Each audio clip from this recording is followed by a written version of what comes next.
Morning students, today we'll be discussing about the implements interface. In the previous classes you have discussed what actually meant by how actually the interface will be used and how you want to extend the interface. Interface is going to act like another superclass of the subclass which you are going to define. Okay, then that interface, if it is having more than one function or if different types of fields are used, at that position that interface can also be sub interfaced by using a keyword called as extends. Interface can extend another interface and you can redefine those all the things within the interface, and you can access through the subclasses wherever you are going to inherit those properties. Means only one thing you can understand from this particular concept is that how actually the informations can be inherited from one to the other classes when there are more than two superclasses are to be inherited by the subclass. And today I'll be defining with implements. Implement is another concept or keyword which is going to make your class or interface as a superclass for the subclass, which is going to implement the properties of the interface whatever you are going to define within that one.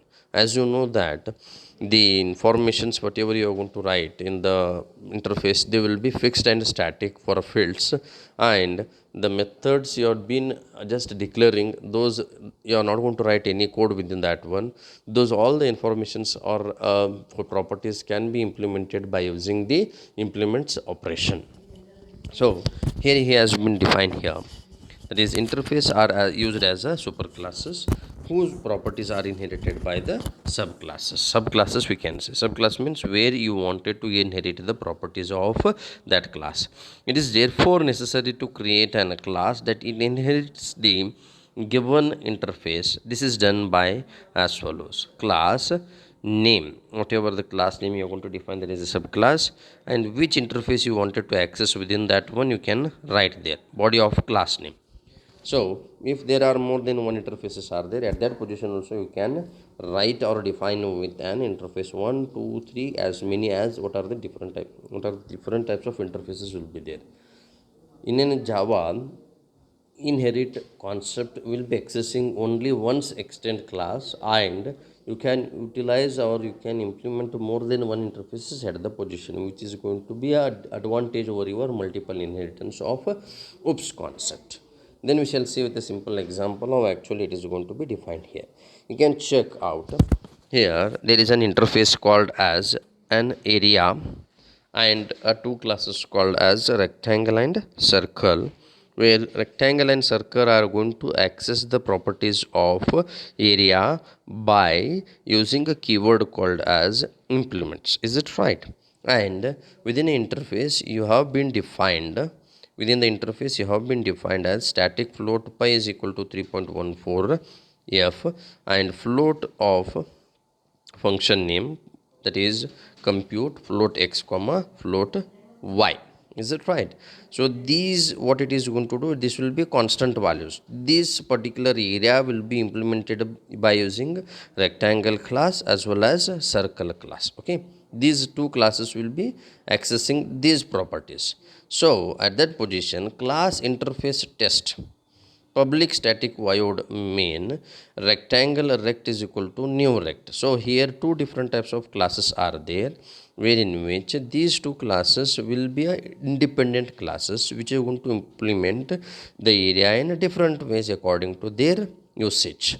So rectangle will be creating a rect object and circle will be creating a scir object. As how you are going to create an objects for rectangle as well as circle, same way for interface also you are going to define with area. Area will be created with object. Why? Because it is going to refer once to rectangle rect and another time it is going to refer to circle cir. So for that particular purpose we are going to define the area rectangle object area as an area object, or you can define with any name. Just I have written here.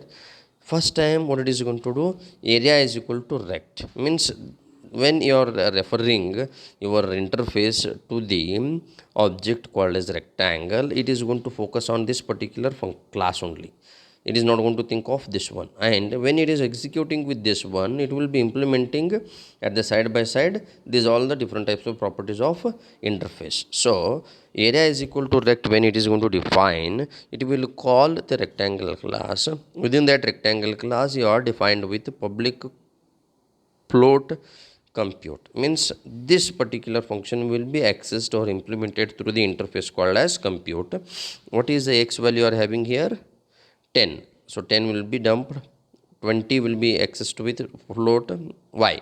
So 10 into 20 means 200 will be stored and displayed for you. Area of rectangle is equal to 200. So area is equal to CIR. Area is equal to CIR stands for what? Now in our interface is referring means it is focusing on only the circle. At that position, it is not going to worry about this one, already have been executed, and it is going to focus on the circle. So area of circle is equal to area dot compute 10.0. so this will come over here. Compute, you are having x only one value, y is not there, so don't worry about that one. So at that position, pi value will be directly accessed from your interface into x. Whatever the value is there, 10.0 will be taken and it will be multiplied and you're going to display with this one, circle. So this is how actually the usage of your implements will be done. Like that, you can write a simple programs for your Java interfaces. Thank you.